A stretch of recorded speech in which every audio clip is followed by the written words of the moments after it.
Sa Surigao Province, sinuspinde ng pamahalaan ang lahat ng operasyon ng mga sasakyang pandagat dahil sa bagyong si Juan. Kahit malalaking barko mula Surigao del Norte, Agusan del Norte, Dinagat Islands at Siargao Island ay hindi pinabiyahe ng Coast Guard. Ang mga barko at lansa na nasa pantalan ay dapat walang mga pasahero habang nakadaong sa pantalan. Sa Sultan Naga de Maporo, Lanao del Norte, naaresto ng PNP ang truck driver na ang sasakyan ay may kargang mga kontrabando. Ang mga smuggled cigarettes ay dala ni alias Ron na taga-barangay Bauyan, Naga de Maporo.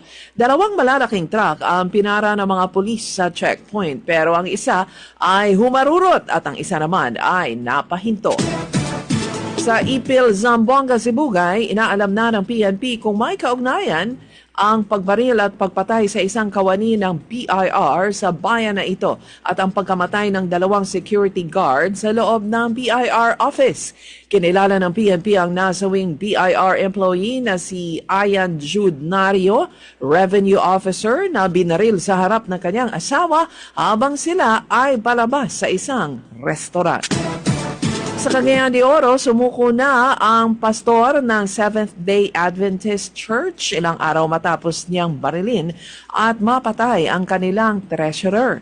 Si Pastor Chosen Dem Abesta na taga Manticaw, Misamis Oriental ay umamin na siyang bumaril kay Benjamin Mendez noong nakaraang Huwebes. Ang dahilan, ayon sa PNP, ay ang benepisyo ng suspect bilang pastor na ayaw ibigay ni Mendez.